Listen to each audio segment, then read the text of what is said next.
John called me the other day, and we had a strange conversation. He often mispronounces my name, but that's okay. He said, "Pasquale." "Yes, John. I sent away for an online breast cancer test. I paid $99 for it." "But John," I said, "you're a male. You're at low risk. Do you have a reason for this?" "Pasquale," he said, "don't get me started on your binary categories." "Okay, John, not a problem. We can work this out together. Tell me what happened." "Well, Pasquale, the test came back positive." "What do you think about that?" "Well, okay, John. It's probably not as bad as you think. How about if we do a little Bayesian analysis, okay? This won't hurt a bit. No calculations, no divisions. We just enter 3 numbers and let the Bayesian calculator work it out for us, all right?" "Oh, thank you, Pascal." "Hey, you called me by my name." "Okay. Let's think this through. I'll just use my Bayesian calculator, very simple, enter the relevant facts, and see what we come up with." "Okay, Pasquale, but hurry. I could be dying here, you know." "So let's get some facts. How likely is it you've got breast cancer in the first place?" All right, so this will be our first node. For now, we're just going to say either you got it or you don't, 50-50. All right, so now from what I read, for any given year, if you're a woman, about 40, your chances of testing positive are about 12 in 10,000. It's not that much, but that's on a yearly basis. So let's see what they say. What's the difference between absolute lifetime and relative risk? Well, let me read this for you. Absolute risk is the likelihood of being diagnosed with cancer over a certain period of time. For example, the absolute risk of breast cancer increases with age. 12 out of 10,000 women ages 40 to 44 versus 23 out of 10,000 women ages 50 to 54 will be diagnosed with breast cancer in the next year. This is from the cancer.org. Lots of research facts over there. So, but men, of which I believe you are one, can get breast cancer, but at far lower rate. It's roughly 1 per 100,000. "But Pasquale, my test came back positive. What about that?" "They told me the test was mostly accurate. Actually, they said there's very sensitive, 98% true positive, and the negative rate is 90%. I don't know what that means, but I don't care about the 90%. I care about that 98%. My test came back positive. Explain that to me." "Okay, John. What matters here is also the initial likelihood you've got breast cancer in the first place. Okay? So, yes, if you were a Martian and knew nothing about humans, then either you have breast cancer or you don't. And also, he wouldn't care. That's the principle of indifference for you. But you're not a Martian. You're a human. And we know a bit more than that. And we have to account for that. So let's not get ahead of our skis and let's do something here. Let's do something simple, right? So we'll just draw up something. And this I'll be doing in my Bayesian calculator. I'll just draw 2 nodes, relate them together in terms of cause and effect. The idea is simple. If you have breast cancer, then that will cause your test to be positive. All right? Simple enough. And this mouse cursor is too weird. So the idea is simple. If you really have breast cancer, then it will cause the test to be positive 98% of the time, which means that 2% of the time you test negative, even though you really have breast cancer. That would be a false positive. Oh, no, a false negative. And if you don't have breast cancer, then you will test negative 90% of the time. That's the true negative rate. That means that 10% of the time, you will test positive, even though you don't have cancer. That could be you, John. Your test could be a false positive. Yeah, well, great. But how likely is that? Well, that's what we're going to calculate. Okay, so, or rather, our Bayesian calculator is going to do that for us. All right, so just watch and see how easy it is to do. I promise, no division or multiplications. Okay, yes, there's an equation at the heart of it, but it's inside the Bayesian calculator. You don't need to really worry about it. Okay, so it'll do it for you. Now, you've seen this equation, and you've seen probably this one. This is a better version. But what you've probably seen is the neon sign. All right, it's now become obligatory to show this neon version. So here it is. So it's not wrong, but it's not really the most helpful version at all. So for example, right, what the hell is A and B supposed to be? I don't know. So that's why I prefer the other version. It's more informative. You can even read it as a sentence. Simply read it as the probability of a hypothesis given some new evidence is just the newly computed probability in terms of what you used to believe, factoring in this new evidence. And that's the end of that. That's all, right? The probability of the hypothesis given the evidence is the prior, and then the probability of the evidence if the hypothesis was in fact true, and then divided by the total evidence. We'll say a bit more about that later. So what we have here then is this. I want to mention something. I was looking at Ngram, and everybody's been talking about Bayesianism and Bayesian theorem, and this goes back to 1980. Notice how Bayesian networks just went whoosh, way around about 2008, right? Tons and tons of people were talking about it. Now it's died down a little bit, but it's plateaued. So the reason for that is AI. AI is at the heart of all this. Or I should say, Bayesian network is at the heart of AI. So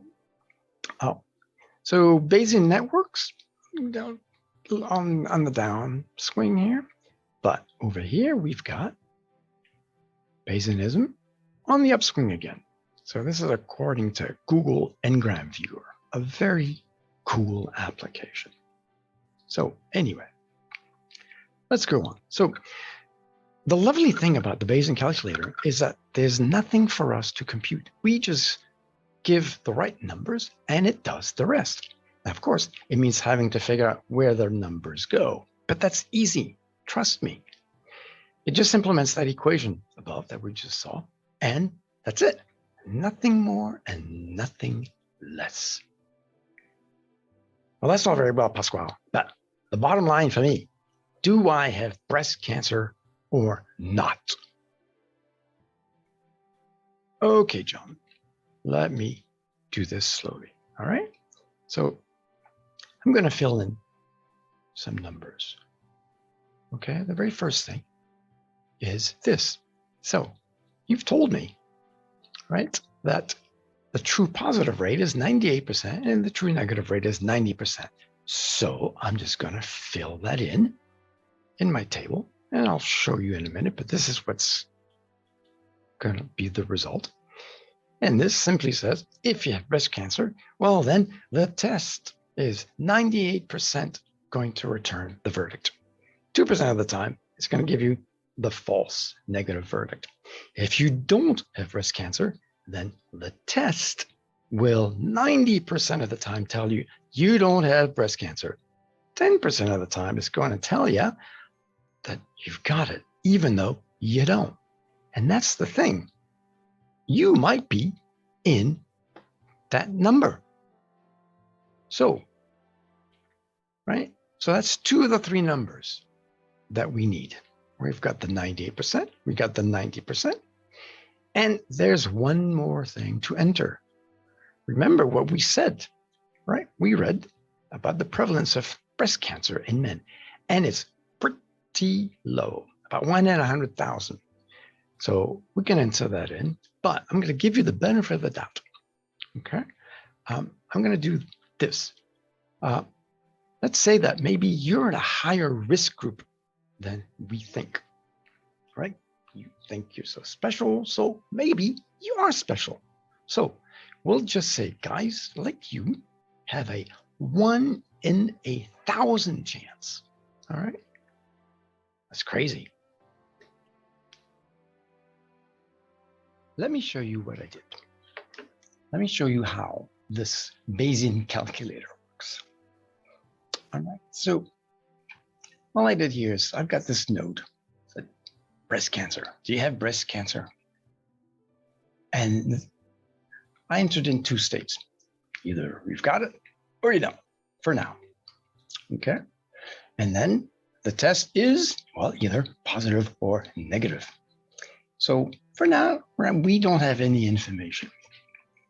These blue nodes here, that's just information. That's just to remind me of what the heck I'm doing here. So, right, so pH equals 0.1%. That's just what we said before, right? The prior probability that you've got breast cancer is 1 in 1,000. It's actually 1 in 100,000 or even 1 in 10,000. But because you're so worried, John, we're going to say 1 in 1,000. Okay, so now the inference engine, as they call it, or we'll just call it the guts of a calculator, are actually over here. We see the graphical interface here, but over here, we're going to have here the base rate.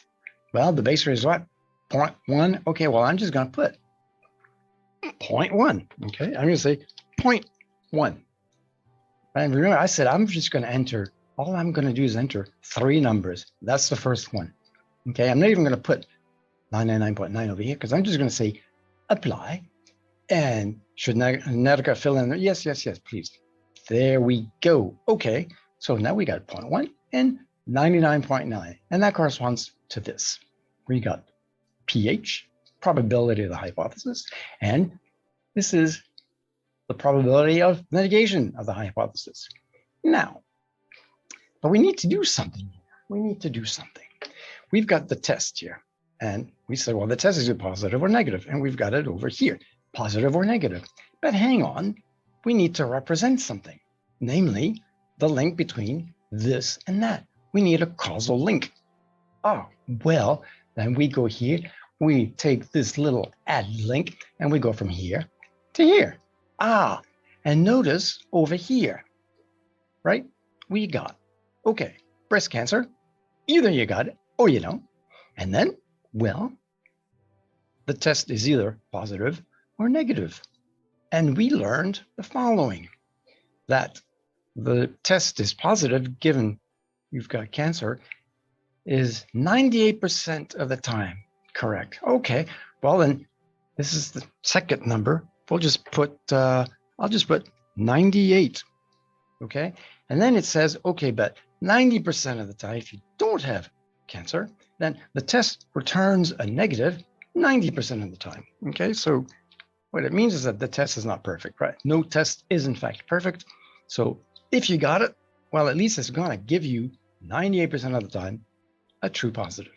If you don't have it, well, that means that it's going to give you a true negative 90% of the time. Okay, so, and now I'm not going to fill that in. I'm just going to let my Bayesian calculator do that for me. So I'm just going to say apply, and should Netica fill in the missing entries so that a required probability is sum to 1? Yes, of course. And I'm going to say yes. Here we go. And now we got 2, right? Because 98 and 2 is 100. And then we got 10 and 90, which makes 100.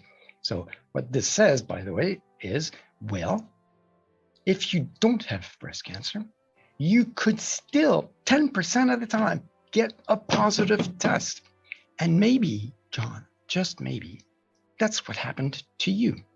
Okay, so now I'm going to zap it. And where's my zapper? My zapper is it's over here. Oh, right there. There's my zapper compiled in it. And what that means is that it's going to take that number, and it's going to use this formula, and it's going to zap it. And let's see what that yields. And we get, there we go. Okay, so now we have that, our prior over here, and the positive chances that your test will be positive is just 10%. Now notice that we haven't yet entered our finding, because you tell me that you got this test, even though you didn't really need to do it, right? Because this tells me that, well, you had a 10% chance at best. You say, oh, well, my test came back positive. Well, then let's see. Let's see what happens. I'm going to enter this finding, and this node is going to turn green, which means that I have entered a finding. Okay, are you ready? All right, here we go. I'm going to enter this. Watch carefully what happens over here. This is the prior, and let's see what the posterior is. All right, here we go. Boom. Okay, right. The test is positive, right? That's what you say. You say the test came back positive. Okay. And then we go over here and we say, well, then the posterior is 0.97. So barely 1%. It has barely nudged. Well, it has nudged a little bit, but okay. But are you going to get all in a tizzy because you have a positive test, given that you had no reason to get tested to begin with, and your chances were so low that, okay, your chances have gone up a little bit, but is it worth $99? Well, I don't know. I don't think so. But there you have it, okay? So that concludes our demonstration of this Bayesian calculator. And right, these Bayesian calculators are a dime a dozen.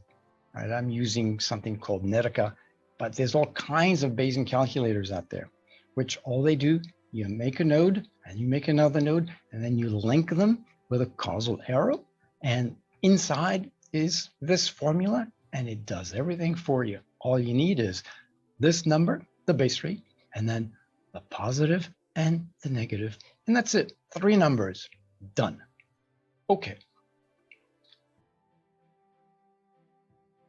And this is what we get, right? Remember, we had this before, and then we do the calculation.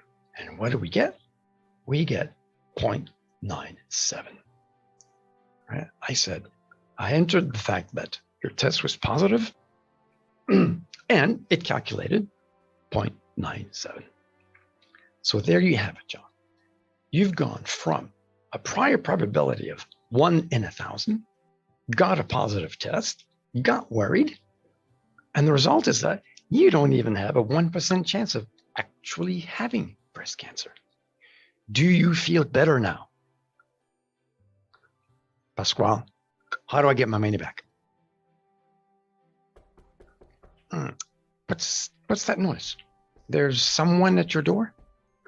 Oh, that's the ambulance. I called them after I read the results of my test. I'll just tell them to go away. I'll send them to your house. Bye.